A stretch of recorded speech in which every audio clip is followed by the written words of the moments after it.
نحمده ونصلي على رسوله الكريم اما بعد فاعوذ بالله من الشيطان الرجيم بسم الله الرحمن الرحیم۔ یہ مکمل نورانی قاعدہ ہے۔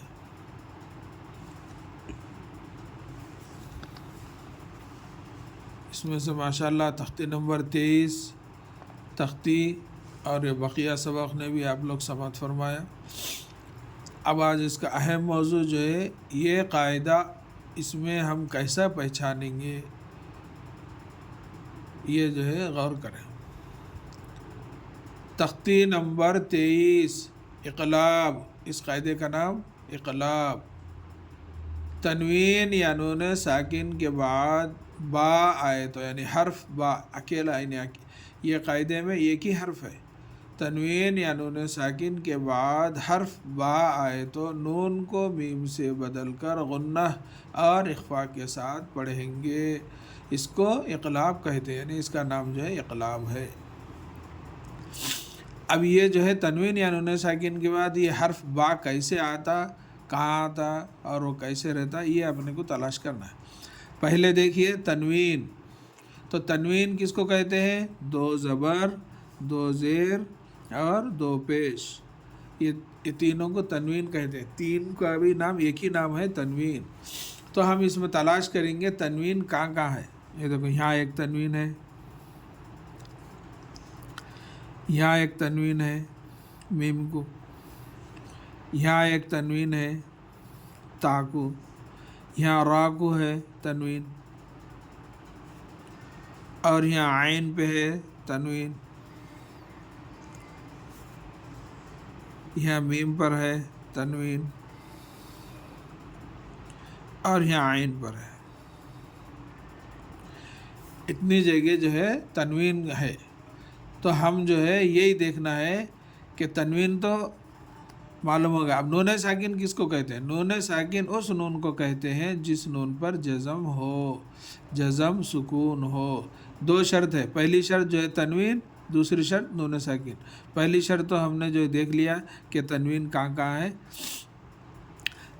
اب یہ جو تنوین، یہ لائن میں جو ہے اگر تنوین ہے اور کون سا قاعدہ ہے، یہ جو ہے آپ لوگوں کو بتانا ہے۔ اس میں اقلاب کا قاعدہ کیسے ہوتا ہے، اس میں بھی تنوین ہے تو کیسے آپ پہچان کے جو ہے کامنٹ میں اس کو بتائیے۔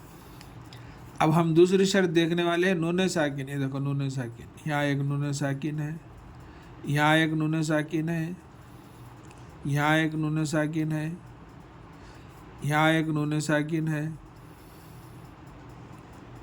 اور یہاں ایک نون ساکن ہے۔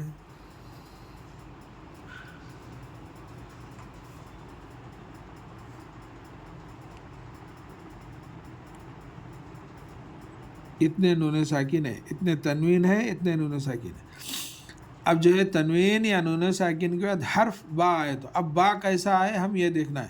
یہ دیکھو نون ساکن کے بعد یہاں با آیا، یہاں تنوین کے بعد با آیا، یہاں نون ساکن کے بعد یہ با آیا، یہ تنوین کے بعد یہاں با ہے، یہ نون ساکن کے بعد با ہے۔ تنوین تو بھی ہونا یا تو نون ساکن ہونا۔ یہ تنوین، یہاں با ہے، یہاں تنوین، یہاں با ہے، یہ نون ساکن، یہاں با ہے۔ تو اتنوں پوروں میں ایک قاعدہ ہوگا اقلاب۔ نون ساکن کے بعد با آنے سے اقلاب، تنوین کے بعد با آنے سے اقلاب، نون ساکن کے بعد با آنے سے اقلاب، یہ تنوین کے بعد جو ہے با آنے سے اقلاب۔ یہ قاعدہ دیکھنے کی ہماری جو ہے شرط جو ہے یہ ہے، یا تو تنوین ہونا یا تو نون ساکن ہونا۔ اگر اس کے بعد تنوین یا نون ساکن کے بعد اگر حرف با آیا تو اپنے کو جو ہے ہم بلا جھجک یہ کہہ سکتے ہیں کہ یہ اقلاب کا قاعدہ ہے۔ اگر حرف حلقی میں سے کوئی حرف آ جائے تو ہم بلا جھجک یہ کہہ سکتے ہیں کہ یہ جو ہے اظہار کا قاعدہ ہے حرف حلقی کا۔ یا حرف اخفا کے 15 حرفوں میں سے اگر تنوین یا نون ساکن کے بعد کوئی حرف آیا تو ہم بلا جھجک یہ کہہ سکتے ہیں کہ یہ اخفا کا قاعدہ ہے۔ اب یہاں جو ہے اقلاب کا قاعدہ ہے۔ اچھا اس کو پڑھیں گے کیسا؟ اب یہاں غور سے اس پھر ایک بار قاعدے کو پڑھے تو اپنے کو معلوم ہوتا ہے۔ تنوین یا نون ساکن کے بعد حرف با آئے تو نون کو میم سے بدل کر پڑھنا ہے، نون کو میم سے بدل، یہ نون کو یہ میم سے بدل کے پڑھنا، مطلب یہ نون کو نہیں پڑھ کے یہ میم سے یہ میم کو پڑھنا ہے، جزم والا حرف کو نہیں پڑھنا ہے، یہ دیکھو یہ نون کو نہیں پڑھنا، یہ نون کو نہیں پڑھنا، یہ نون کو نہیں پڑھنا، یہ نون کو نہیں پڑھنا۔